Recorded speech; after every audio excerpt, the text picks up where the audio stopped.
Shalom, selamat pagi. Ada sebuah kabar baik buat saudara hari ini, bahwa engkau sangat berharga. Catat baik, engkau sangat berharga. Saudara-saudara yang kasih Tuhan, hari ini kita hidup di tengah tantangan besar bagi generasi muda. Di mana masalah seperti perundungan atau bullying itu menjadi momok yang nyata. Sering kita mendengar berita memilukan tentang anak-anak muda yang merasa kehilangan harapan dan akhirnya mengambil jalan pintas untuk mengakhiri hidup mereka. Mereka merasa tak berharga, tidak diterima, atau seolah tidak punya tempat di dunia ini. Apakah Anda sedang mengalami situasi tersebut? Ingat firman Tuhan berkata yang luar biasa hari ini, bahwa kita ini sangat berharga di matanya Tuhan.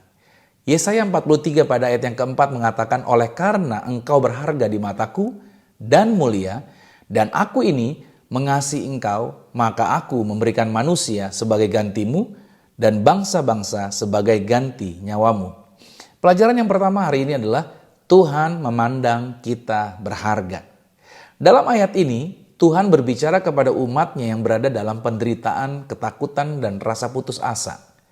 Tuhan ingin mengingatkan mereka bahwa mereka berharga di matanya Tuhan. Ketika dunia mungkin mengabaikan atau merendahkan kita, firman Tuhan menegaskan bahwa kita berharga dan mulia.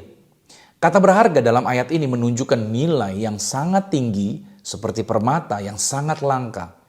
Tuhan menciptakan kita masing-masing dengan keunikan, talenta, dan rencana yang indah. Setiap kita memiliki tempat dan peran khusus dalam hati Tuhan dan di dalam rencananya Tuhan. Sebagai contohnya adalah bayangkan selembar uang kertas 100.000 yang sudah kusut, kotor, atau mungkin sedikit sobek. Meskipun terlihat buruk, nilai uang 100.000 itu tidak pernah berubah, dia tetap sama.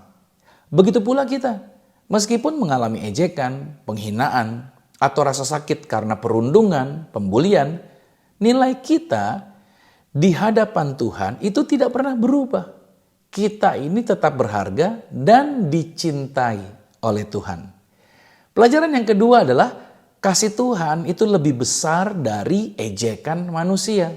Tuhan berkata dalam ayat ini, aku mengasihi engkau. Ini adalah kasih yang murni, tanpa syarat, dan tidak berubah. Dunia mungkin memberikan penilaian yang salah tentang kita. Namun, kasih Tuhan melampaui penilaian-penilaian itu. Kasih Tuhan mencakup segala rasa sakit dan penghinaan yang kita alami. Saat seorang diolok-olok atau diabaikan, atau mungkin direndahkan, ia mungkin merasa tidak berharga. Rasa sakit emosional akibat perundungan itu bisa sangat mendalam, membuat seseorang merasa hampa dan putus asa. Namun, Tuhan ingin kita ingat bahwa kasih-Nya Dia lebih besar daripada ejekan manusia. Tuhan peduli kepada kita lebih daripada siapapun. Dan Tuhan selalu ada ketika kita membutuhkan penghiburan. Sebagai contohnya adalah seperti seorang ayah yang selalu menghibur dan merangkul anaknya ketika anak itu sedih atau merasa gagal. Demikian pula kasih Tuhan. Ketika kita merasa tidak berdaya atau kehilangan harapan, Tuhan menanti untuk merangkul kita, membisikkan bahwa kita dicintai dan berharga. Pelajaran yang ketiga, kita berharga bukan karena penerimaan dunia, tetapi kita berharga karena penerimaan Tuhan. Seringkali kita merasa diri kita tidak berharga karena tidak diterima atau tidak dihargai oleh orang-orang di sekitar kita.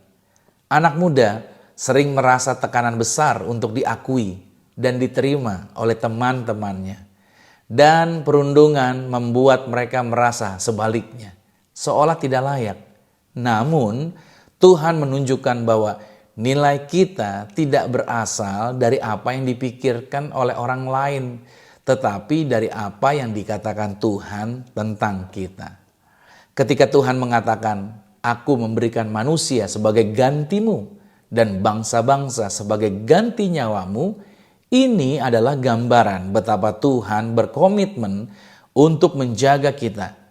Ia menganggap nyawa kita berharga dan berarti.